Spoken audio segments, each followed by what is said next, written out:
El aire en Valle Negro todavía sabía igual, una mezcla de tierra húmeda, hojas en descomposición y el leve aroma dulce de aserraderos cerrados hacía ya mucho tiempo.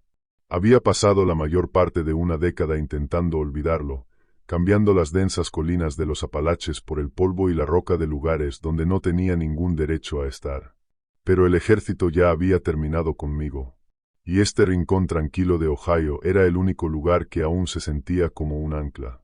Había comprado un pequeño terreno que lindaba con el Bosque Nacional Wayne, un lugar donde los árboles susurraban historias más antiguas que el propio pueblo.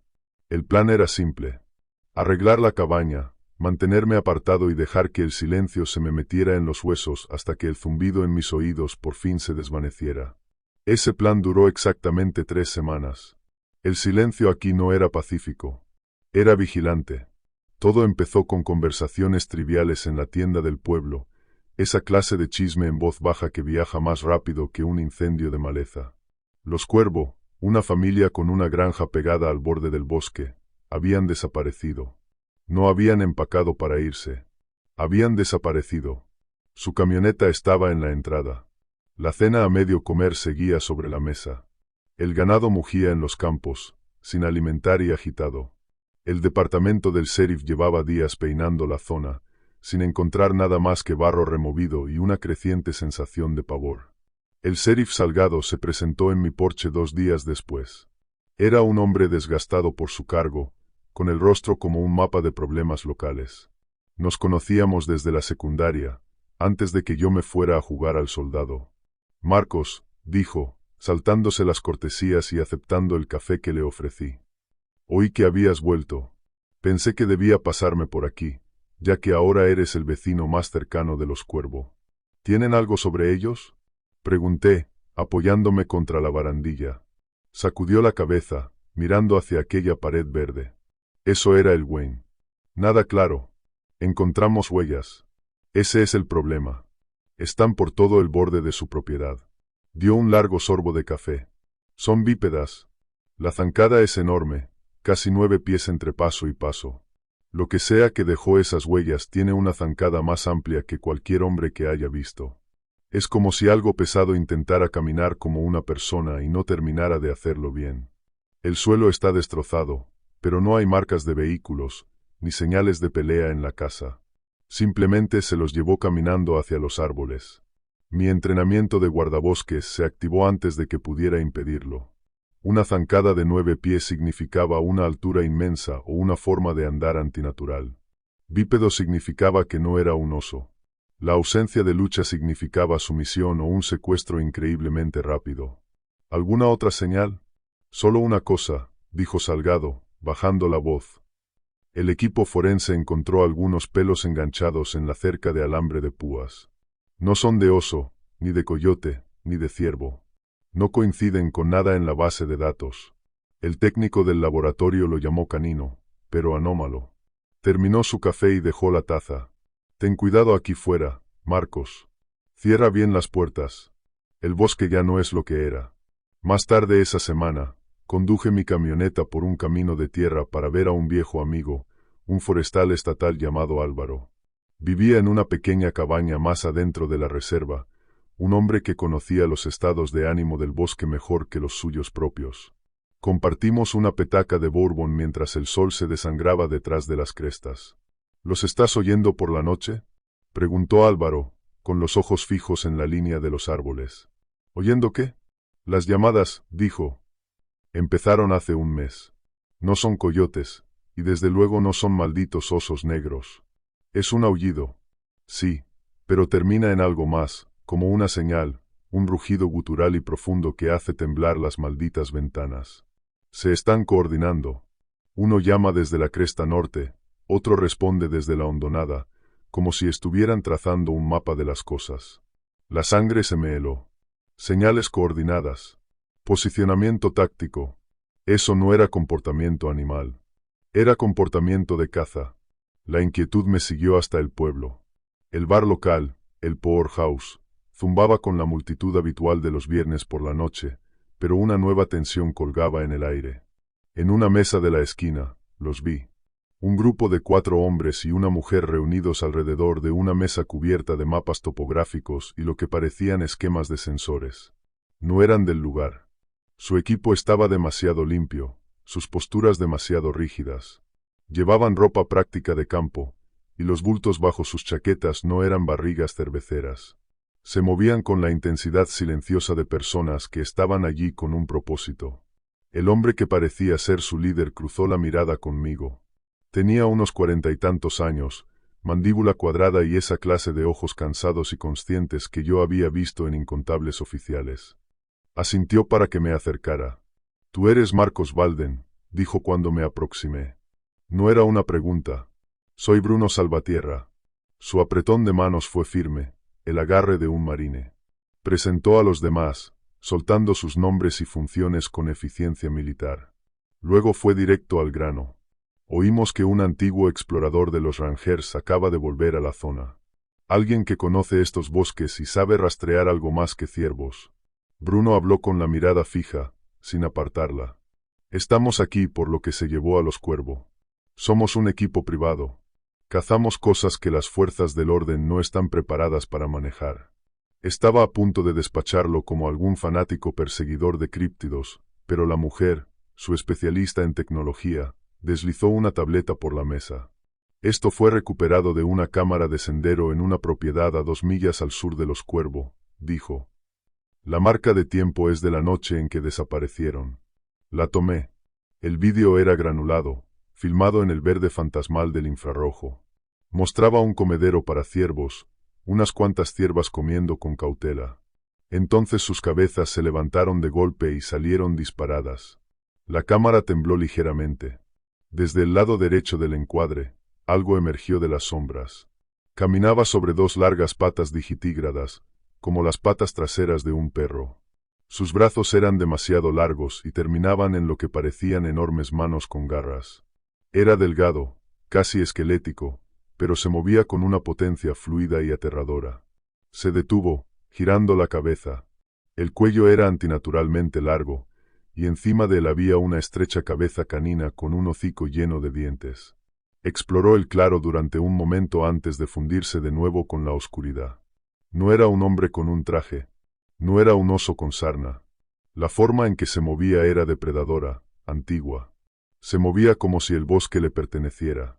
Los lugareños los llaman hombres perro, dijo Bruno, con la voz baja y áspera. Nosotros tenemos otro nombre para ellos. Reyes del bosque. Vamos a entrar tras ellos, y necesitamos un rastreador que entienda la guerra asimétrica, porque eso es lo que es esto. Nos está cazando algo que piensa. Nos vendría bien tu ayuda, Walden. Miré la imagen heladora en la pantalla y luego la oscuridad profunda e impenetrable al otro lado de la ventana del bar. La vida tranquila que había planeado era una fantasía. La guerra no había terminado cuando dejé el desierto. Solo me había seguido a casa. A la mañana siguiente, me encontré en una vieja cabaña de caza, mohosa, escondida cerca del borde oriental del Bosque Nacional Wayne. Era la base de operaciones avanzada de Bruno. El aire dentro estaba cargado con el olor a aceite para armas, café y madera húmeda. Había mapas clavados en las paredes, cubiertos de círculos, flechas y notas escritas a mano. Esto no era una salida de caza de fin de semana. Era una operación militar. Bruno estaba de pie frente al mapa principal, dándonos el informe a mí y al resto de su equipo. Muy bien, vamos a formalizar esto, Marcos. Este es el grupo, empezó, con la voz cargada de la autoridad serena de un hombre acostumbrado a mandar. Señaló a la mujer del bar. Vera Salazar. Ella será nuestros ojos y oídos. Ex Fuerza Aérea. Trabajó con drones de vigilancia. Si algo se mueve ahí fuera, sus sensores lo detectarán. Vera hizo un gesto seco con la cabeza, con los dedos ya bailando sobre una computadora portátil reforzada, abriendo imágenes satelitales del terreno circundante. Bruno señaló a un hombre grande, de hombros anchos, que limpiaba un rifle de gran calibre con cuidado meticuloso. Héctor Bravos, nuestro tirador designado. Creció cazando alces en las montañas de Utah. Puede darle a un blanco en movimiento desde 800 yardas con viento cruzado. Héctor levantó la vista, con una expresión de confianza pura y sin adulterar. Solo apúntame hacia él, Bruno. Un hombre más callado estaba organizando botiquines médicos sobre una mesa improvisada. Tenía una presencia concentrada y firme. Esteban Lobo, nuestro médico de combate. Sirvió 2 periodos en Afganistán. Si te hieren, él será quien te mantenga con vida. Esteban simplemente asintió, con la atención fija en un paquete de QuickClot. Finalmente, Bruno indicó a un hombre nervudo que estudiaba un conjunto de moldes de yeso de las huellas que el sheriff Salgado había descrito. Y este es Gael Carvajal. El mejor rastreador que he visto. Es experto en comportamiento animal, pero su verdadera especialidad son los depredadores. Entiende cómo piensan, cómo cazan. Gael levantó la vista, con ojos agudos y analíticos. Estas cosas no son solo animales, Bruno. La forma de andar. La longitud de la zancada. Está calculada. Están cubriendo terreno de manera eficiente. Pero también intentan imitar el caminar humano. Es un engaño. Exacto, dijo Bruno, volviendo hacia el mapa.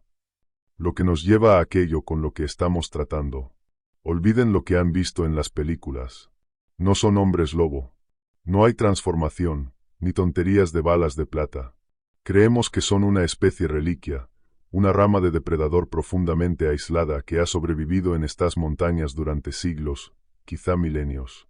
Son inteligentes, territoriales y carnívoros. Golpeó con el dedo un círculo rojo en el mapa que abarcaba la granja de los Cuervo y una amplia franja de bosque. Miren los incidentes recientes. La familia Cuervo desaparece sin dejar rastro. Un mes antes, un excursionista desaparece en el camino del norte. Hace 3 semanas, una docena de reses aparecieron despedazadas en una granja al oeste. No devoradas, despedazadas. Es marcaje territorial. Un mensaje. Gael dio un paso al frente, levantando uno de los moldes. Miren las marcas de garras en el ganado. No son de un oso. Un oso destroza, da zarpazos. Estas son perforaciones precisas y profundas, dirigidas a la columna y a las arterias principales. Es el trabajo de un depredador que conoce la anatomía. Está matando por deporte o como advertencia. Y en cada escena falta una cosa, un rastro de salida. Entran, hacen su trabajo y desaparecen. Saben cubrir sus huellas, o usan rutas que no podemos ver. Vera habló, sin apartar la vista de la pantalla. Sus vocalizaciones son complejas. He estado pasando audio de las últimas 48 horas por un programa de análisis de patrones. No son simples aullidos al azar. Hay secuencias distintas. Un rugido de baja frecuencia seguido de una serie de chasquidos agudos.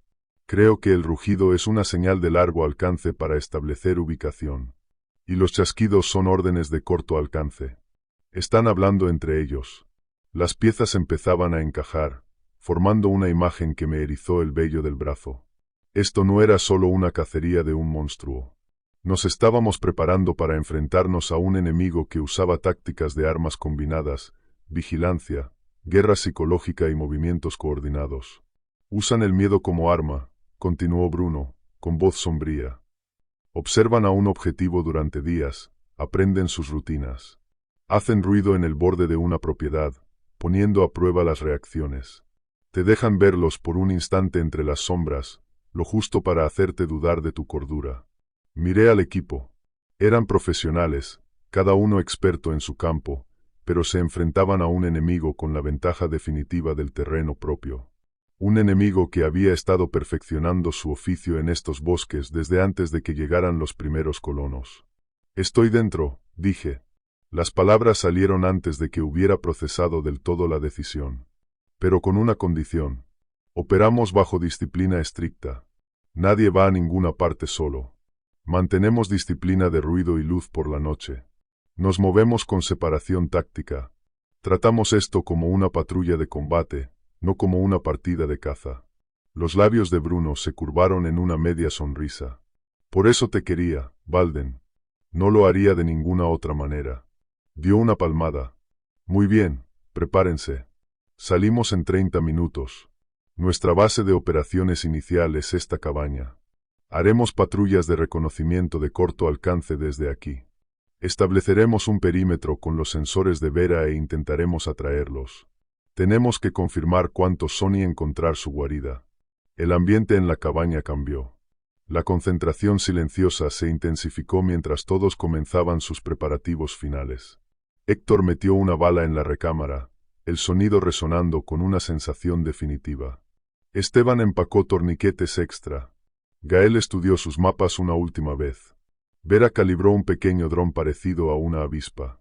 Yo revisé mi propio rifle. El peso familiar fue un pequeño consuelo mientras cargaba los cargadores. No podía quitarme de la cabeza la imagen de la cámara de Sendero. La larga cabeza canina girando, sus ojos invisibles explorando la oscuridad. Sabía que estábamos aquí. Y estaba esperando. Entrábamos en su territorio, y ya nos estaba cazando. Nos internamos en el bosque al anochecer, mientras el mundo se disolvía en un mosaico de gris y verde. El aire se volvió pesado y frío, cargado con olor a tierra húmeda y madera podrida. Avanzábamos en fila escalonada, manteniendo una separación de 5 yardas, una costumbre grabada en mí a golpes por años de experiencia. Bruno iba al frente, con Gael justo detrás, los ojos de Gael recorriendo el suelo del bosque. Yo iba en la retaguardia, con la cabeza girando constantemente, vigilando nuestro rastro. El silencio fue lo primero que se sintió mal. El coro habitual del anochecer, de insectos y aves, había desaparecido. El bosque contenía la respiración. 1 hora después, Gael levantó un puño cerrado, la señal universal de alto. Señaló hacia arriba. A unos 10 pies del suelo, una rama gruesa de un sicómoro había sido partida limpiamente en 2. La rotura era reciente, con la madera de debajo pálida y astillada. Demasiado alto para que un ciervo frote sus astas, susurró Gael, con una voz que apenas alteraba el aire. Demasiado limpia para haber sido causada por el viento. Algo alto y poderoso hizo eso. Una demostración de fuerza. Escaneé los árboles alrededor. Ahora que sabíamos qué buscar, no era solo una. Vimos más. Ramas retorcidas y rotas a alturas antinaturales. Siempre al borde del sendero de caza que seguíamos. No era al azar. Era deliberado. Estaban marcando un camino o una frontera. Continuamos, con la tensión aumentando a cada paso. Un poco más adelante, encontramos el primer tótem, como lo llamó Gael. Era una escultura macabra de ramas y huesos de animales entretejidos, encajada entre 2 robles jóvenes. Un cráneo de ciervo, limpio hasta el hueso, estaba en el centro, con las cuencas vacías mirando hacia el sendero, directamente hacia nosotros. La construcción era demasiado compleja para un animal. Era una señal. Una advertencia. Están entrando en nuestra tierra. Montamos campamento en un pequeño claro defendible, con un saliente de roca a nuestra espalda. No habría fuego. Raciones frías y vigilancia silenciosa eran las órdenes de la noche. Vera instaló sus sensores de perímetro. Pequeñas unidades camufladas que detectarían movimiento y calor. Se sentó con su portátil, mientras una luz verdosa fantasmal iluminaba su expresión concentrada. La primera llamada llegó poco después de la medianoche. Empezó como un aullido bajo y lúgubre que fue subiendo de tono hasta sonar como algo entre un lobo y una mujer gritando. Resonó por las hondonadas desde el norte antes de desvanecerse. Otro respondió desde el oeste, este más profundo, más gutural. Luego un tercero desde el este. Estaban triangulando nuestra posición. Nos están encajonando, murmuré a Bruno, apretando la mano sobre mi rifle. Nos están haciendo saber que están aquí, respondió él, con los ojos recorriendo la oscuridad más allá del campamento. Están poniendo a prueba nuestra disciplina. De pronto, los aullidos cesaron. Fueron reemplazados por un sonido nuevo, mucho más perturbador. Era una serie de chasquidos y estallidos rítmicos, como una grabación de un látigo reproducida al revés. Los sonidos venían de distintas direcciones, se superponían y creaban un ritmo desorientador, casi conversacional. Se sentía como si estuvieran justo encima de nosotros, ocultos apenas fuera del alcance de nuestra visión nocturna. ¿Qué demonios es eso?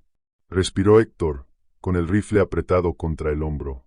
Comunicación de corto alcance, susurró Vera, con los ojos pegados a la pantalla. Han dejado de transmitir sus posiciones.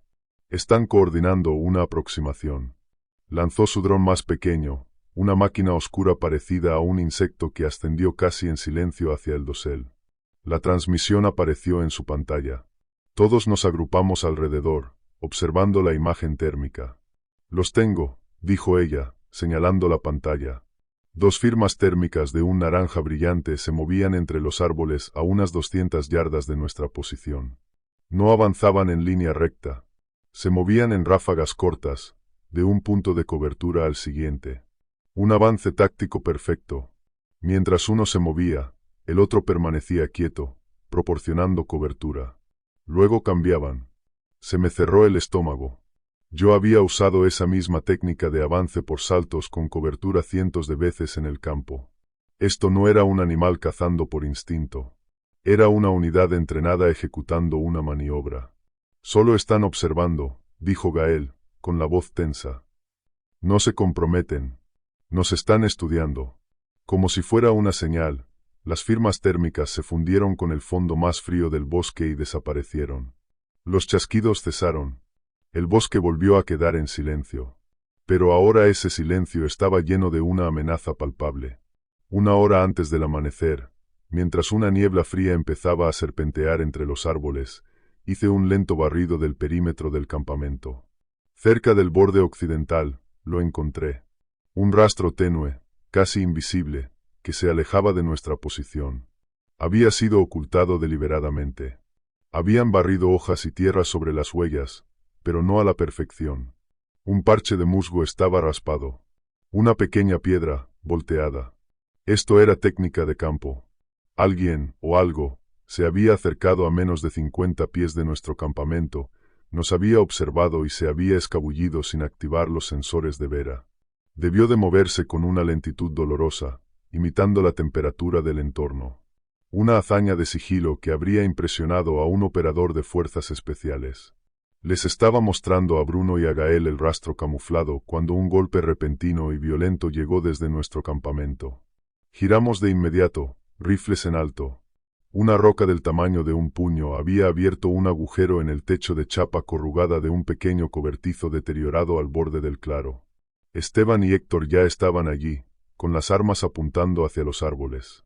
El lanzamiento no había sido un arco. El ángulo era demasiado plano. Había sido lanzada como una pelota rápida, con una fuerza y una precisión increíbles. No era un ataque. No estaba destinada a golpear a ninguno de nosotros. Era un mensaje. Podemos alcanzarlos cuando queramos. Bruno miró el agujero en el techo y luego la pared opresiva de árboles que nos rodeaba. Tenía la mandíbula rígida. Ya terminaron de observar. Están intentando asustarnos, hacernos correr. Me miró, con los ojos oscuros de resolución. No vamos a correr. Vamos a ir más adentro. Recojan todo. Vamos a llevarles la pelea. El sol empezaba a salir, pero el bosque parecía estar oscureciéndose. Ya no éramos los cazadores. Éramos el cebo. Levantamos el campamento bajo un cielo gris acero. La luz de la mañana luchaba por atravesar el dosel espeso. La decisión de Bruno era firme. Avanzábamos hacia el norte, en dirección a las crestas más altas, donde los bosquecillos de robles y arces eran tan densos que formaban túneles naturales privados de luz. Este era el terreno donde un equipo de búsqueda convencional se perdería en cuestión de minutos. La clase de lugar donde las cosas podían esconderse durante siglos. El equipo estaba callado. La bravuconería de la cabaña había sido reemplazada por una concentración profesional y sombría. La roca lanzada a través del techo del cobertizo había sido una declaración de guerra. El terreno se volvía más difícil con cada milla. Atravesamos barrancos empinados y llenos de barro, y cruzamos tierras bajas pantanosas donde el aire permanecía inmóvil y olía a descomposición. El suelo del bosque era una alfombra traicionera de raíces resbaladizas y hondonadas ocultas. Era un paisaje diseñado para romper tobillos y espíritus. Gael y yo tomamos la delantera. Nuestros sentidos estaban tensados hasta el límite. Cada ramita que se partía, cada susurro de hojas, me lanzaba una descarga de adrenalina por el cuerpo. El bosque ya no era territorio neutral. Se sentía activamente hostil. Encontramos un viejo cortafuegos cubierto de maleza, una cicatriz apenas visible en el paisaje. Fue allí donde encontramos la primera señal definitiva de los cuervo. Marcas de arrastre, 2 surcos paralelos en la tierra húmeda, separados por unos 3 pies, que se dirigían más adentro del bosque. Estaban parcialmente ocultos, pero la historia que contaban era clara. Algo pesado había sido arrastrado por allí. No hay señales de lucha, observó Gael, agachándose. La tierra no está removida. Quienquiera que estuviera siendo arrastrado estaba inconsciente o ya se había ido. Señaló una pequeña mancha oscura sobre un grupo de hojas. Y eso es sangre. Esteban se adelantó y tomó una muestra, con el rostro sombrío. Asumiremos que es humana hasta que se demuestre lo contrario. El rastro nos llevó otra media milla antes de que Gael se detuviera en seco y levantara una mano. Estaba mirando hacia las ramas de un enorme pino blanco. Seguí su mirada. Encajada con fuerza en una horquilla, a unos 30 pies de altura, había una pequeña caja camuflada. Una cámara de sendero. Esa es de los Cuervo, dijo Héctor, reconociendo la marca.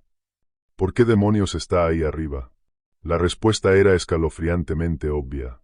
Algo la había sacado de su posición original y la había escondido deliberadamente, colocándola muy por encima de la línea de visión humana.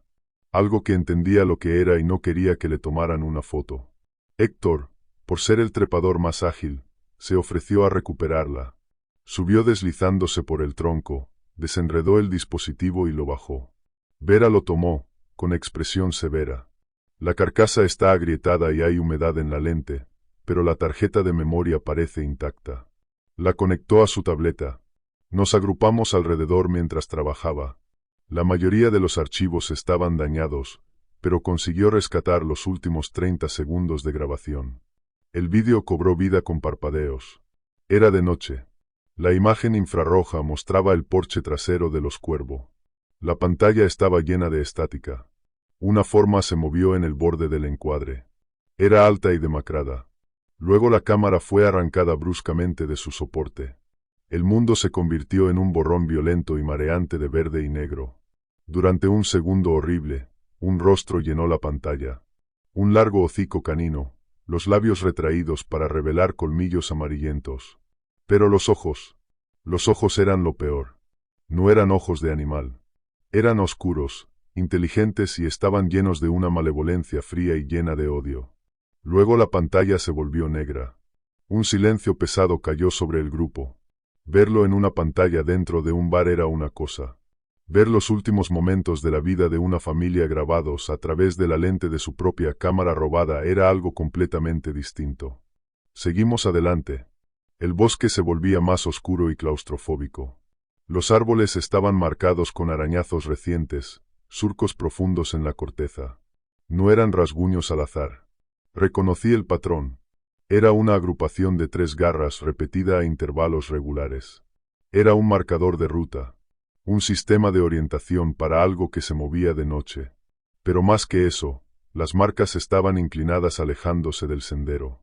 Era un esquema para una maniobra de flanqueo. Una salida de combate. Nos estaban mostrando cómo nos rodearían. De repente, un golpe seco resonó desde la cresta a nuestra izquierda. Era el sonido claro de madera golpeando madera. Lo siguieron 2 golpes rápidos más. Una pausa. Luego un único golpe más fuerte desde la derecha. Un código, dije en voz baja. 1, 3, 1. Están informando de nuestra posición. Bruno asintió, con el rostro como una máscara de piedra. No solo nos están rastreando. Están coordinando una emboscada. Encuentren una posición defendible. Ahora. Salimos del sendero a toda prisa, avanzando hacia un grupo de grandes rocas que ofrecían algo de cobertura.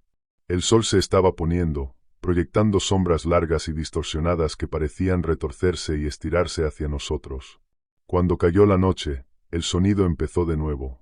Esta vez no eran aullidos, sino los sonidos sutiles y aterradores del movimiento justo más allá de nuestra vista. Una rama partiéndose bajo un pie pesado. El roce suave de una garra sobre piedra. Estaban por todas partes a nuestro alrededor. Vera desplegó su dron otra vez, con su zumbido silencioso apenas audible. La imagen térmica mostraba al menos 5 firmas de calor moviéndose en un arco amplio y perfecto alrededor de nuestra posición. Mantenían la distancia, quedándose justo fuera del alcance efectivo de los rifles. Eran una manada de lobos, pero se movían con la disciplina de un equipo de fuego. No se lanzaban al ataque. Estaban tanteando nuestras defensas, probando nuestras reacciones, observando cómo nos posicionábamos. Estaban aprendiendo. Nos están encerrando, susurró Héctor, apuntando su rifle hacia la oscuridad opresiva. Están preparando la zona de muerte. El bosque, que antes había sido mi refugio, se había convertido en una jaula, y nosotros estábamos atrapados dentro con sus guardianes. No eran solo bestias, eran soldados, y su guerra llevaba mucho tiempo en marcha. La noche fue un purgatorio largo y frío. Hicimos guardias por turnos, con la espalda contra la piedra implacable de las rocas, esforzándonos por ver más allá del alcance de nuestras gafas de visión nocturna. Las criaturas nunca se comprometieron del todo con un ataque. Permanecían como una presencia fantasmal en el visor térmico, un anillo de depredadores pacientes apretando un lazo. Ponían a prueba una sección de nuestro perímetro, un destello de movimiento entre la maleza, solo para desvanecerse cuando un arma apuntaba en su dirección. Era una guerra de nervios, y ellos eran maestros en ella. El amanecer llegó no con alivio, sino con un temor más denso, más asfixiante. La luz gris se filtraba a través del dosel, revelando un suelo del bosque envuelto en una niebla húmeda y pegajosa. El mundo parecía apagado y muerto. Hicimos recuento. Nuestras voces sonaban bajas y ásperas por el frío. Bruno. Vera. Héctor. Esteban, dije. Luego me detuve. Gael. Silencio. Me giré hacia donde había estado apostado, cerca del borde de nuestro campamento improvisado. Su saco de dormir estaba allí, extendido con pulcritud. Su mochila estaba al lado. Pero Gael Carvajal había desaparecido. No, respiró Bruno, con el rostro palideciendo. No, no, no. Nos reunimos en el lugar. No había señales de lucha. Ni una sola hoja raspada. Ni una ramita rota. El suelo alrededor de su posición estaba intacto. Su rifle estaba apoyado contra su mochila, sin tocar. Era imposible. Gael era el de sueño más ligero, el más conectado con el bosque. Que se lo llevaran sin hacer un sonido, sin que nadie oyera nada, era una hazaña de sigilo que rozaba lo sobrenatural. Mis instintos de guardabosques tomaron el control, empujando el miedo hacia abajo. Empecé un barrido metódico de la zona, un patrón de búsqueda en círculos concéntricos. No lo arrastraron, dije, con la voz baja y tensa. No hay rastro. Lo levantaron. En la corteza de un arce cercano, a unos 8 pies de altura, las encontré. Arañazos recientes. No los surcos profundos de sus marcadores de ruta, sino marcas más superficiales, frenéticas. Apuntaban directamente hacia arriba, como si algo hubiera escalado el árbol para conseguir un punto de ventaja. Desde allí, podría haber caído en silencio. Justo detrás de él. Una emboscada profesional. Vera, levanta el dron, ordenó Bruno, con la voz forzada. Térmico, altitud máxima. Quiero una vista de 360 grados. El dron salió disparado hacia arriba, un punto oscuro contra el cielo que empezaba a aclararse. La imagen en la tableta de Vera era un tapiz cambiante de naranja y azul. Durante un minuto no hubo nada. Entonces ella ahogó un grito. Allí, cuadrante noroeste, moviéndose rápido. Anguló la cámara. En la pantalla, una sola firma térmica grande se movía por el bosque denso, alejándose de nosotros. Era enorme, claramente bípeda, y llevaba una forma más pequeña y más fría colgada sobre el hombro. La forma era de tamaño humano. Era Gael. Tengo una dirección, dije, echándome la mochila al hombro. Tenemos que irnos ya. Salimos, abandonando toda pretensión de sigilo. Ya no estábamos cazando. Estábamos persiguiendo. El rastro era inexistente a simple vista. Pero el dron nos daba un vector. Nos abrimos paso a golpes entre la maleza. El silencio del bosque era ahora más aterrador que los sonidos de la noche anterior. No había pájaros, ni ardillas, ni insectos. Todo el ecosistema había quedado en silencio, como en deferencia a los dueños de aquel dominio. El propio bosque nos observaba, cómplice en su silencio. Después de 20 minutos de persecución dura, Vera hizo regresar el dron. Pierdo la señal. El dosel es demasiado espeso. Estábamos solos. Redujimos el ritmo, obligados a depender de habilidades de rastreo, pero no había nada que rastrear. Encontramos una única prueba inquietante. Un pequeño trozo de tela ripstop, del mismo material que la chaqueta de Gael, enganchado en un arbusto espinoso. Más allá de eso, el rastro se enfrió por completo. El terreno se transformó en una amplia cresta pedregosa, la pesadilla de cualquier rastreador. No había huellas, ni marcas de roce, ni vegetación rota. Habían desaparecido, llevándose a Gael con ellos. Nos quedamos de pie sobre aquella cresta desolada, con el silencio presionando a nuestro alrededor. La pérdida fue un golpe físico. Gael había sido nuestro experto, el que se suponía que entendía a esas cosas. Su secuestro silencioso y sin esfuerzo enviaba un mensaje claro. Sus habilidades no significan nada. Somos mejores en esto de lo que ustedes llegarán a ser jamás. ¿Cuál es la jugada, Bruno?, preguntó Héctor, con la voz tensa por una mezcla de miedo y rabia. Bruno miró hacia los bosques impenetrables donde se habían llevado a Gael. Su rostro era una máscara de furia fría. Pude ver el conflicto en sus ojos. El instinto del comandante de proteger a su gente contra el objetivo brutal de la misión. Están intentando despedazarnos poco a poco, dijo, con la voz como un gruñido bajo. Hacernos sangrar. Hacernos correr. Pero no vamos a correr. Ahora lo han hecho personal. Gael es un rehén o una comida. De cualquier manera, vamos a averiguarlo. Seguimos adelante. Encontramos su guarida y la quemamos hasta los cimientos. Sus palabras estaban destinadas a inspirar, pero cayeron como piedras en mi estómago. Estaba dejando que la emoción nublara su juicio. No solo habíamos perdido a un hombre. Habíamos perdido a nuestro experto en el enemigo. Avanzábamos a ciegas dentro de un territorio controlado por un adversario que acababa de demostrar su superioridad total. No solo nos estaban atrayendo hacia una trampa, nos estaban guiando a nuestras tumbas, uno por uno. Siguiendo la dirección en la que se habían llevado a Gael, descendimos desde la cresta pedregosa hacia una parte del bosque que se sentía fundamentalmente distinta. Los árboles allí eran más antiguos, más grandes, con ramas que formaban un dosel denso y entrelazado que hundía el suelo del bosque en un crepúsculo perpetuo. El aire era más frío, estancado, y llevaba un leve olor almizclado que me recordó a una madriguera de lobos, pero más agudo, con una corriente subyacente de algo acre, como podredumbre. Las señales de su presencia ya no eran advertencias sutiles. Eran pruebas de un asentamiento permanente. El suelo estaba cruzado por senderos muy usados, demasiado anchos y compactados para haber sido hechos por ciervos. Vimos numerosos hoyos poco profundos excavados en la tierra, algunos llenos de huesos blanqueados de animales y de lo que parecían, de forma inquietante, fémures humanos. Esto no era solo un terreno de caza. Era un territorio, un dominio. Mi mente militar, entrenada para evaluar terreno y fortificaciones enemigas, se tambaleó ante lo que estaba viendo. No era el comportamiento de una manada de bestias. Era la infraestructura rudimentaria de una sociedad. Una sociedad depredadora. Llegamos a un claro dominado por una estructura extraña y aterradora. Dos enormes troncos caídos, cada uno más grueso que mi camioneta, habían sido apoyados uno contra otro para formar un arco tosco de 20 pies de alto. Troncos más pequeños y ramas estaban encajados en su lugar para estabilizarlo. Era una hazaña de ingeniería primitiva que habría requerido una fuerza coordinada inmensa. No era un refugio.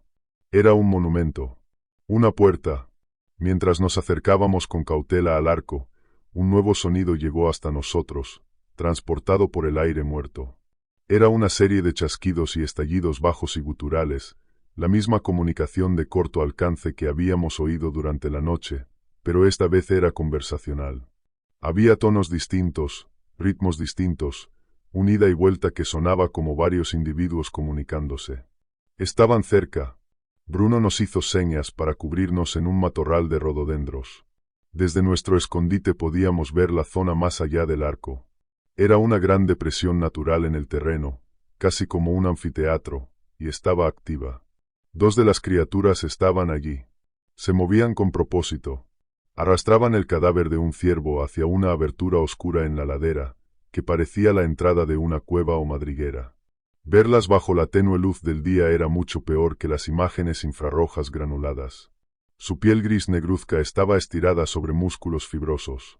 Se movían con una gracia inquietante, una mezcla de canino y primate. Su inteligencia era palpable en cada movimiento deliberado. Marcando su ubicación, retrocedimos lentamente, mientras los sonidos de su lenguaje de chasquidos se desvanecían detrás de nosotros. Habíamos encontrado su nido. Rodeamos la zona, buscando un mejor punto de observación, un lugar desde donde vigilar y planear. En el borde norte de su territorio, oculto bajo una cortina de enredaderas crecidas, lo encontramos. Una losa de hormigón reforzado, casi invisible contra la ladera. Una pesada puerta de acero, oxidada pero sólida, estaba encajada en ella. Era un refugio nuclear de la época de la Guerra Fría, olvidado por el tiempo. Esto es, susurró Bruno, con una sonrisa sombría en el rostro. Una posición fortificada. Podemos observar desde aquí. Si las cosas salen mal, podemos resistir. Usando una palanca de la mochila de Héctor, conseguimos forzar la puerta oxidada, que se abrió con un gemido de metal torturado. El aire que salió era rancio y frío. Entramos con cautela, las linternas cortando décadas de oscuridad. El interior era una única gran sala de concreto, llena de restos de un puesto gubernamental abandonado hacía mucho tiempo. Pero no estaba vacía. Las paredes de concreto estaban cubiertas de arañazos. Surcos profundos y poderosos que solo podían haber sido hechos por las garras de las criaturas. Conocían este lugar. Habían estado aquí dentro. Pero ese no fue el descubrimiento más horrible. En la pared del fondo, iluminados por los haces móviles de nuestras linternas, había dibujos. No eran las pinturas burdas hechas con los dedos por un cavernícola. Eran detallados, grabados en el concreto con una piedra afilada o una garra. Representaban figuras caninas altas y bípedas cazando. Sus presas eran variadas. Ciervos, osos y humanos. Figuras de palitos que llevaban lanzas y arcos primitivos aparecían siendo superadas, arrastradas, rodeadas. Un mural era especialmente escalofriante. Mostraba a las figuras de hombres perro de pie sobre un montón de cuerpos humanos junto a lo que claramente era el río Oquín al fondo. Otras figuras estaban construyendo algo. Una estructura de troncos que se parecía de manera inquietante al arco que acabábamos de ver. Las figuras humanas en este dibujo no eran pioneros con rifles. Eran nativos americanos. Una fría ola de comprensión me recorrió. Habíamos sido increíblemente arrogantes. Habíamos venido aquí a cazar un monstruo, un críptido, una anomalía biológica. Estábamos equivocados. No habíamos tropezado con la guarida de una manada de bestias. Habíamos entrado sin permiso en el corazón de una civilización. Una civilización que había estado aquí mucho antes que nosotros, que había cazado a nuestros ancestros, que nos veía como nada más que presas invasoras e inteligentes. No solo habían sobrevivido en estos bosques, los habían gobernado. Y nosotros, con nuestras armas y nuestra tecnología, acabábamos de entrar caminando en su capital, anunciando nuestra presencia como idiotas. La roca atravesando el cobertizo. El secuestro de Gael. No era solo una advertencia.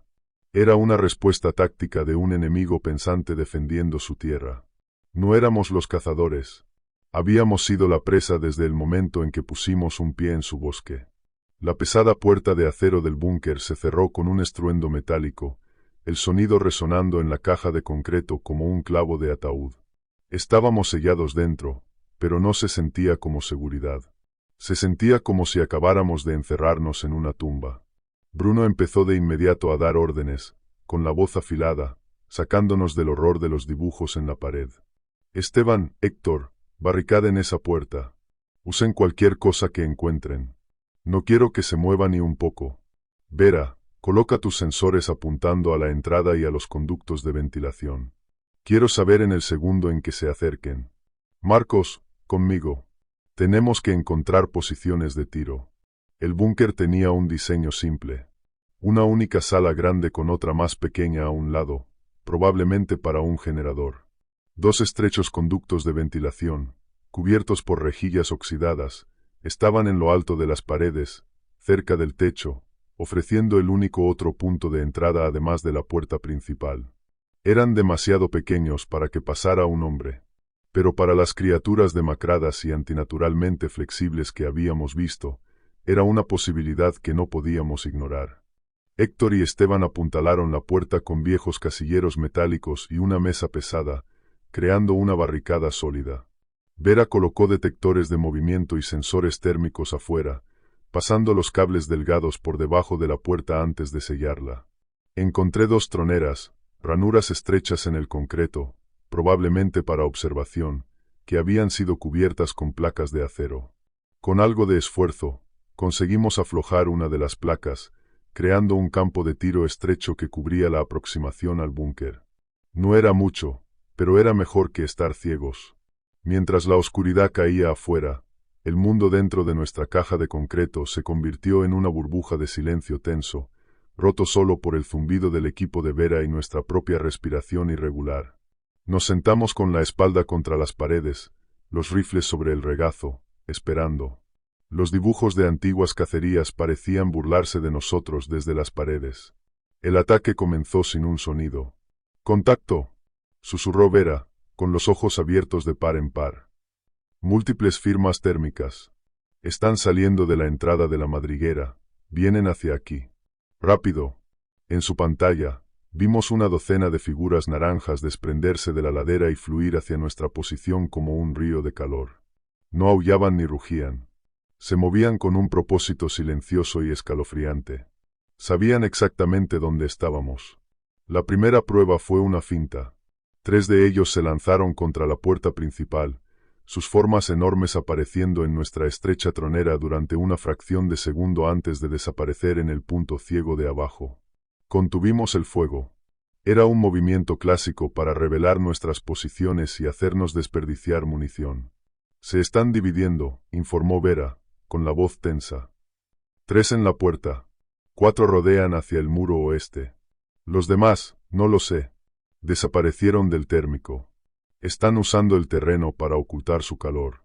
Se mueven como una escuadra entrenada, murmuré, con el ojo pegado a la tronera. Elemento de supresión al frente, equipos de flanqueo en movimiento. Esto estaba más allá de la astucia animal. Era doctrina militar aprendida y practicada. Un chillido metálico desde arriba nos hizo saltar a todos. Uno de ellos estaba en el techo, intentando arrancar la rejilla de ventilación. Esteban apuntó su rifle hacia arriba. «No dispares a menos que entre», ordenó Bruno. «El fogonazo nos cegará». Entonces empezó el asalto principal. Un golpe pesado y rítmico. «Bum, bum, bum». Golpeaba contra la puerta de acero, haciendo vibrar toda la estructura. Estaban usando un ariete, o uno de ellos simplemente estaba estrellando su cuerpo contra la barricada. Al mismo tiempo, un sonido horrible de raspado empezó en la tronera. Una garra, larga y negra, arañaba el concreto, intentando encontrar apoyo, intentando ensanchar la abertura. De repente, Héctor gritó de dolor. Estaba posicionado cerca de la puerta, y una de las garras de la criatura había atravesado el acero grueso como si fuera papel de aluminio, alcanzándolo en el hombro. La garra, tan larga como un cuchillo de caza, abrió una herida profunda antes de retirarse. «Me dieron». Esteban estuvo sobre él en un instante, alejándolo de la puerta y abriendo de un tirón un botiquín médico. El sabor metálico de la sangre llenó el aire. «Vera, ¿dónde están?», gritó Bruno por encima del estruendo. «En todas partes», gritó ella. «Están por todas partes, y hay uno más grande que los demás. No está atacando, solo está observando. Desde los árboles. Los está dirigiendo. Un líder. Un oficial». El asalto se intensificó. El raspado en la cubierta del conducto de ventilación se convirtió en un desgarro frenético de metal. Los golpes contra la puerta se volvieron más furiosos. Entonces uno de ellos cometió un error. Se movió dentro del estrecho campo de visión de nuestra tronera. Su atención estaba en la puerta. Era un disparo perfecto de perfil. «Lo tomo yo», gruñó Héctor, con el brazo izquierdo inútil, pero con el rifle firme sobre su hombro sano. Disparó. El rugido del rifle en el espacio cerrado fue ensordecedor. La criatura de afuera soltó un chillido ahogado y agudo, y se desplomó. Un silencio momentáneo cayó afuera. Entonces comenzó un nuevo sonido. Un rugido bajo y furioso que vino desde la línea de árboles.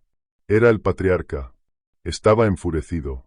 En ese momento, Vera giró un potente foco alimentado por batería hacia la tronera y lo encendió.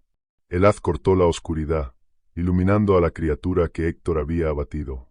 Estaba tendida en el suelo, con la cabeza canina torcida en un ángulo antinatural. Pero cuando la luz alcanzó a otra que se lanzaba hacia adelante para arrastrar el cuerpo, vi claramente su rostro. Sus ojos no brillaban ni reflejaban la luz como los de un lobo. Estaban colocados hacia adelante en el cráneo, y absorbían la luz. Eran ojos casi humanos, llenos de un odio razonado y aterrador. Su cuerpo era una fusión de pesadilla entre hombre y bestia. Pero sus ojos eran ventanas a un alma tan antigua y tan fría como las piedras que nos rodeaban. Las criaturas de afuera desataron un coro ensordecedor de aullidos cargados de rabia. El asedio había fallado. Pero no estaban rotas. Mientras sus chillidos resonaban por el bosque, empezaron a retirarse. Las firmas térmicas en la pantalla de Vera retrocedían en una retirada organizada. Se habían ido por ahora. Estábamos vivos, pero atrapados. Héctor estaba herido. Nuestra munición estaba agotándose. Y ellos conocían nuestra posición exacta. Habían probado nuestras defensas, encontrado una debilidad y sufrido una baja. No cometerían el mismo error 2 veces. La siguiente oleada no sería una prueba. Sería una ejecución.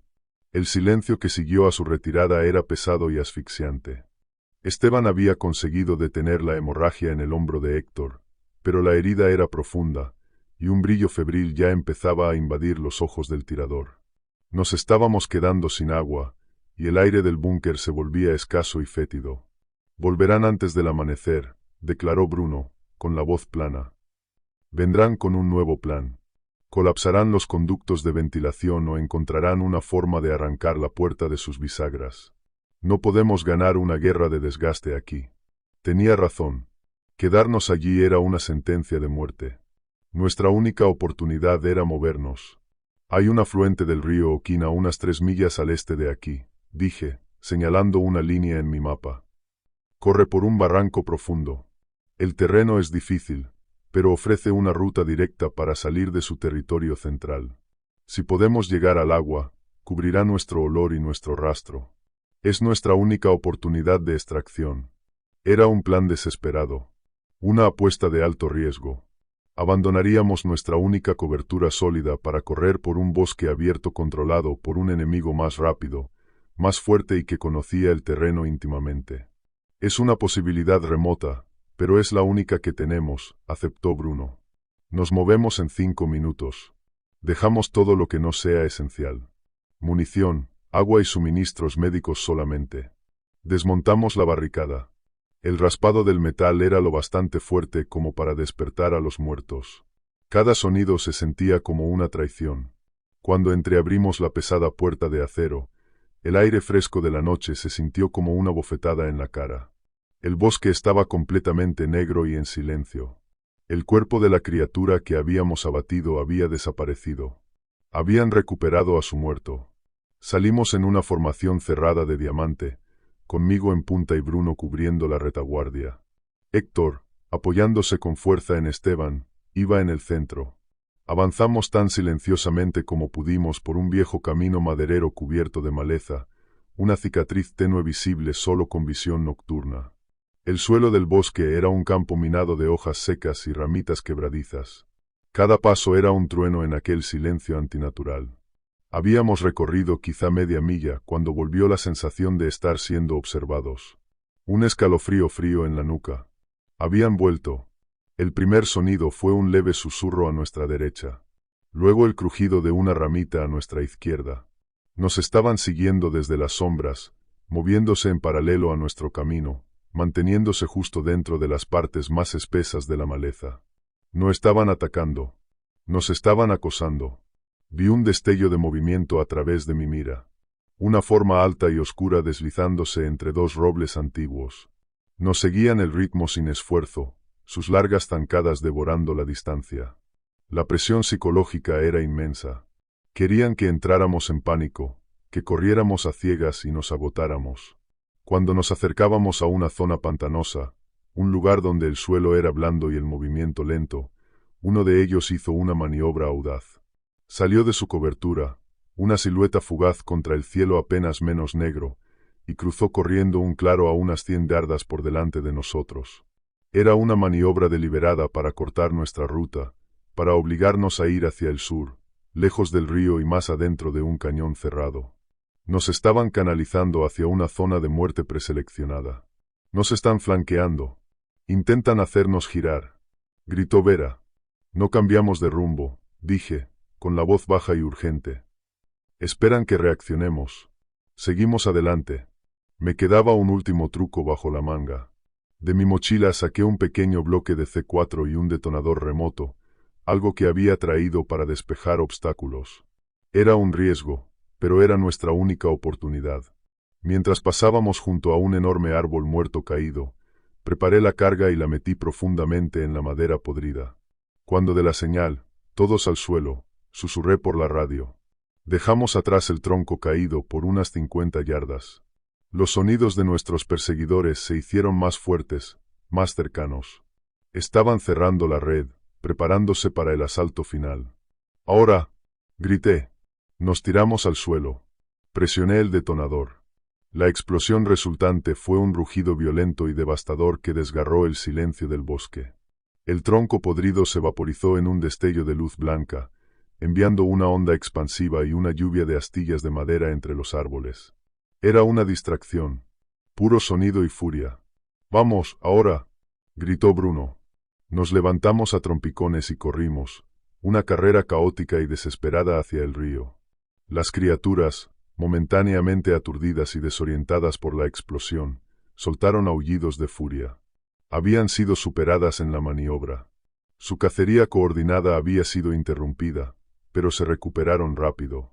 Podíamos oírlas estrellarse contra la maleza detrás de nosotros. Ya no eran silenciosas. Su rabia las volvía imprudentes. Estaban cerrando la distancia con rapidez. El sonido de sus pisadas pesadas era como golpes de tambor de condena. Esteban, ayudando al herido Héctor, se estaba quedando atrás. Lo vi mirar por encima del hombro, con el rostro marcado por una resolución terrible. «Llévalo al río», me gritó, empujando a Héctor hacia adelante. «Yo los contengo». «Esteban, no», gritó Bruno. Pero ya era demasiado tarde. Esteban se giró hacia nuestros perseguidores, levantó el rifle y abrió fuego. Los fogonazos iluminaron los horrores que avanzaban. Una ola de dientes y garras surgiendo entre los árboles. Vació su cargador, comprándonos segundos preciosos. Agarré a Héctor, que tropezaba, y lo medio arrastré hacia adelante. Oímos el clic vacío del rifle de Esteban. Luego llegó un único grito desafiante, cortado en seco por un sonido húmedo de desgarro. No miramos atrás. No podíamos. Atravesamos la última línea de árboles y lo vimos. La luz de la luna brillaba sobre el agua oscura y rápida del río Oquín. Lo habíamos logrado, pero el precio había sido catastrófico. Ahora éramos 3. Uno de nosotros estaba gravemente herido, con un ejército de monstruos pisándonos los talones. Habíamos llegado al río, pero estábamos lejos de estar a salvo. La cacería no había terminado. La orilla del río era una pendiente traicionera de barro resbaladizo y rocas sueltas. Medio resbalamos, medio caímos hasta la orilla. El rocío frío fue un golpe para nuestros cuerpos. Detrás de nosotros, el bosque estalló con los sonidos de la manada. Ya no intentaban ser sigilosos. Sus rugidos de furia y triunfo resonaban por el barranco. «¡Aquí!», gritó Bruno, señalando una pequeña formación rocosa que sobresalía hacia el río y creaba una posición defensiva natural de 3 lados. «Espaldas contra las rocas. Que cada disparo cuente». Nos apresuramos a colocarnos en posición, con el agua revuelta a nuestros pies, la roca vertical a nuestra espalda y un campo de muerte frente a nosotros. Héctor, pálido y temblando, se apoyó contra una roca, con el rifle temblando en sus manos. Vera intentaba recargar cargadores frenéticamente, con los dedos sacudiéndose. Ya no quedaba ningún lugar al que correr. Esta era nuestra última resistencia. Emergieron de la línea de árboles, no como una turba caótica, sino como una línea disciplinada. Había al menos 8 de ellos. No cargaron. Se desplegaron en abanico, formando un semicírculo perfecto, sus formas oscuras recortadas contra el bosque. Estaban usando el terreno, cortando cualquier esperanza de escape por la orilla del río, cerrando lentamente el anillo y empujándonos hacia el agua profunda y rápida. Entonces la línea se abrió. Una nueva figura dio un paso al frente, y el aire quedó inmóvil. Era el patriarca. Era inmenso, al menos un pie más alto que los demás, con los hombros más anchos y los músculos más definidos bajo su piel oscura y tensa. Pero la diferencia más llamativa era su cabeza. Su hocico era más corto, su frente más pronunciada. Había una inteligencia visible en sus ojos hundidos, una consciencia fría y calculadora que era absolutamente aterradora. Sus brazos eran más largos, y sus manos eran casi humanas, con dedos largos terminados en garras que flexionaba y relajaba mientras nos estudiaba. No era solo un animal más grande. Era una evolución. Dio un paso adelante y los demás permanecieron perfectamente inmóviles, mirándolo, esperando una orden. El patriarca inclinó la cabeza, recorriéndonos con la mirada uno por uno. Estaba evaluando la amenaza. Sus ojos se demoraron en la herida de Héctor, en nuestro número reducido, en la mandíbula firme de Bruno. No era la agresión ciega de un depredador. Era la evaluación táctica de un comandante de campo. Sentí una certeza profunda y escalofriante. Esta especie no solo había sobrevivido, había aprendido. Había observado a la humanidad desde las sombras de estas colinas durante generaciones, estudiando nuestra tecnología, nuestras tácticas, nuestras debilidades. Los dibujos del búnker no eran solo historia. Eran un manual de entrenamiento. El patriarca soltó un chasquido bajo y gutural. Era la señal. La batalla fue un torbellino de caos. Vinieron contra nosotros por los flancos, de dos en dos, obligándonos a dividir nuestro fuego. El rugido de nuestros rifles era constante, un tamborileo desesperado contra la marea. Vera disparaba con una firmeza sorprendente, su carabina más pequeña escupiendo fuego. Héctor, a pesar de su herida, disparaba con determinación sombría. Cada tiro cuidadosamente apuntado. Yo concentré mi fuego en las criaturas que nos flanqueaban, intentando impedir que desbordaran nuestra posición. Una de ellas se acercó, lanzándose con las garras extendidas. Disparé desde la cadera, una ráfaga de 3 tiros que le cruzó el pecho y la hizo retroceder tambaleándose con un grito agudo. Pero por cada una que alcanzábamos, otra parecía ocupar su lugar. Los árboles se astillaban bajo sus cargas. El aire se llenó del olor cobrizo de la sangre y del hedor acre de la pólvora. Eran increíblemente rápidas, moviéndose en cuclillas, bajas, lo que las convertía en blancos difíciles. En medio del caos, mis ojos seguían encontrando al líder. Permanecía en el borde del combate, observando, dirigiendo a sus tropas con gestos sutiles y chasquidos agudos. Estaba orquestando todo el ataque. Entonces supe que la manada nunca se rompería mientras él estuviera al mando. Era el cerebro. Teníamos que cortarlo. Bruno, el patriarca. Grité por encima de los disparos. Tenemos que abatirlo. Bruno también lo había visto. Mientras yo contenía el flanco izquierdo, él se movió hacia la derecha, buscando una línea de tiro más clara. Levantó el rifle, tomó una respiración para estabilizarse y disparó. El patriarca era imposiblemente rápido. Se movió justo cuando Bruno apretó el gatillo. La bala que debería haberle dado en el pecho terminó arrancándole un trozo del hombro. Rugió. Un sonido de agonía y furia puras, retrocediendo tambaleante. Pero no cayó. Al ver herido a su líder, la disciplina de la manada se hizo añicos. Cargaron todos a la vez. Una ola de rabia primitiva. Era lo que Bruno y yo habíamos estado esperando. En su frenesí, abandonaron sus tácticas. Pero el patriarca, incluso herido, seguía siendo peligroso. Mientras la manada avanzaba en masa, no se lanzó contra mí ni contra Bruno, sino contra el punto más débil de nuestra defensa. Con una explosión aterradora de velocidad, pasó junto a mi línea de fuego y embistió a Bruno. La fuerza del impacto fue brutal. Bruno, un hombre fuerte y pesado, fue levantado del suelo y arrojado contra las rocas. Antes de que pudiera recuperarse, la mano con garras del patriarca se cerró alrededor de su pecho. No lo mató, no lo despedazó. Hizo algo mucho peor. Con su único brazo sano, levantó el cuerpo forcejeante de Bruno, se lo echó sobre el hombro herido y empezó a retirarse de vuelta hacia la oscuridad del bosque. Las criaturas restantes, al ver que su líder se retiraba con su premio, interrumpieron el ataque y lo siguieron, fundiéndose de nuevo entre los árboles como fantasmas. En cuestión de segundos, todo terminó. El claro quedó en silencio, salvo por el correr del río y nuestras propias respiraciones entrecortadas. El bosque se los había tragado, llevándose a Bruno con ellos. El silencio que dejaron atrás era más ensordecedor que el tiroteo. Solo quedábamos yo, Vera y un Héctor apenas consciente, agrupados en una orilla lodosa del río, en lo profundo de territorio enemigo. Bruno había desaparecido. Esteban y Gael habían desaparecido. La misión era un fracaso catastrófico. «Tenemos que salir de aquí», dijo Vera, con la voz convertida en un susurro áspero. Estaba mirando hacia el bosque por donde se habían llevado a Bruno, con el rostro como una máscara de conmoción y duelo. «Marcos, tenemos que irnos». Mi entrenamiento me gritaba que estuviera de acuerdo. Extraer al herido. Replegarse. Sobrevivir. Esa era la elección lógica, táctica.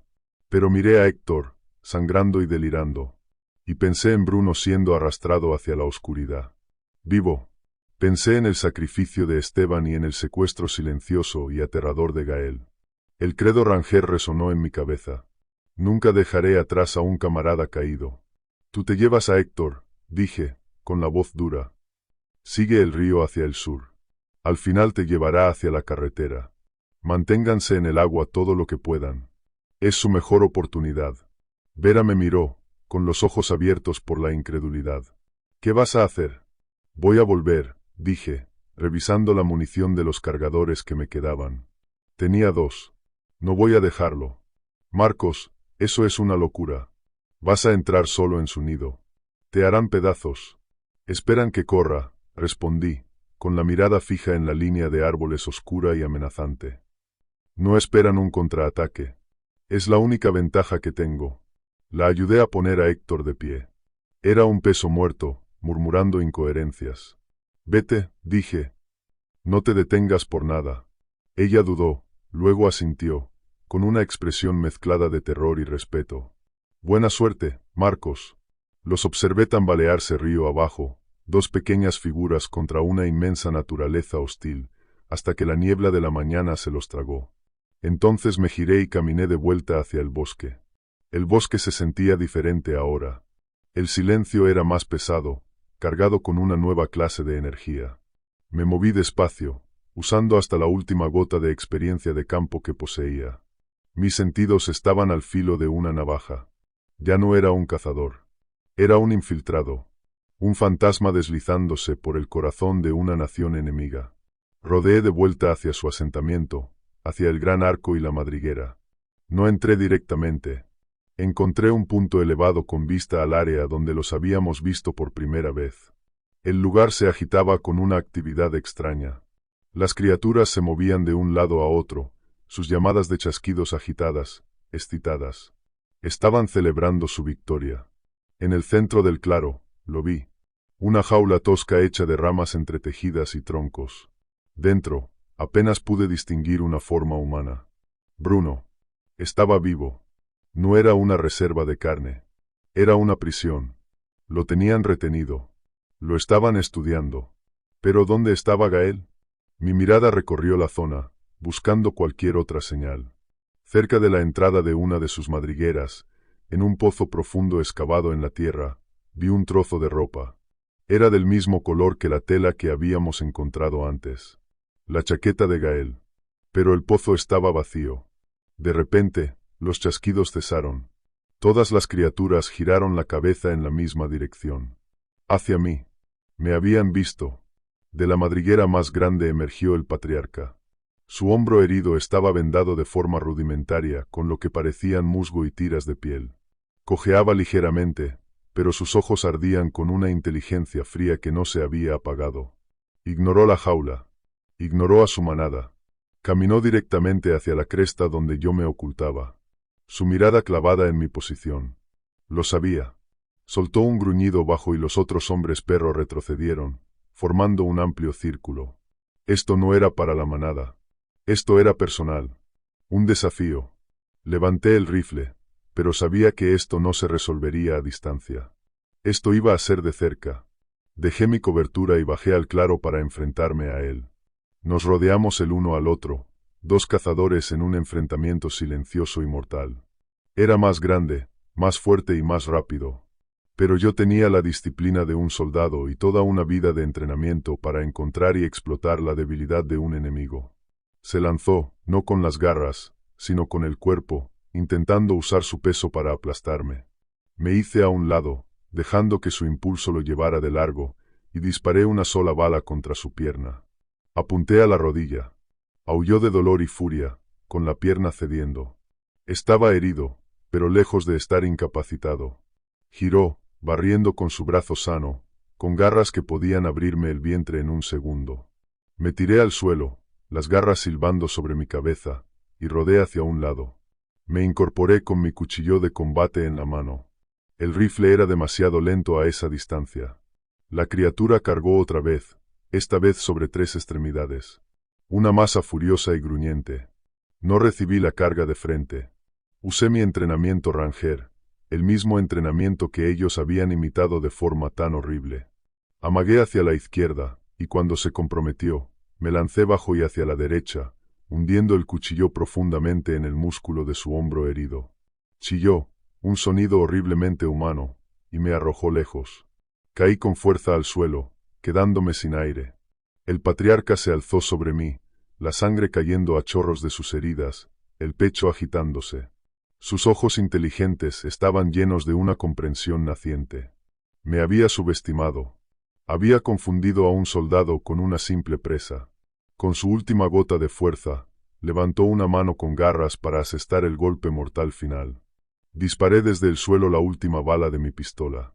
El tiro subió por debajo de su mandíbula y atravesó su cráneo. La criatura enorme permaneció de pie por un momento, con una expresión de profunda sorpresa en el rostro. Y luego se desplomó. El claro cayó en un silencio absoluto, mortal. Los otros hombres perro miraron a su líder caído. Luego me miraron a mí. Ahora no había rabia en sus ojos. Había confusión. Miedo. Lo había hecho. Había cortado la cabeza de la serpiente. Pero mientras estaba allí de pie, cubierto de sangre y barro, mirando a las criaturas desorganizadas y temerosas frente a mí, una nueva comprensión, más terrible, amaneció en mi mente. No había ganado una guerra. Había destrozado una sociedad. Había matado a su líder, aquel que imponía el orden, aquel que hacía cumplir su antigua forma de vida oculta. Y ahora no quedaba nada más que caos. Una docena de depredadores poderosos, aterrados e impredecibles. De pronto, sin líder, sin estructura, no había hecho el bosque más seguro. Tal vez acababa de soltar sobre el mundo una forma de terror nueva, más desesperada y más aleatoria. El rey estaba muerto, y el bosque estaba a punto de volverse mucho, mucho más peligroso.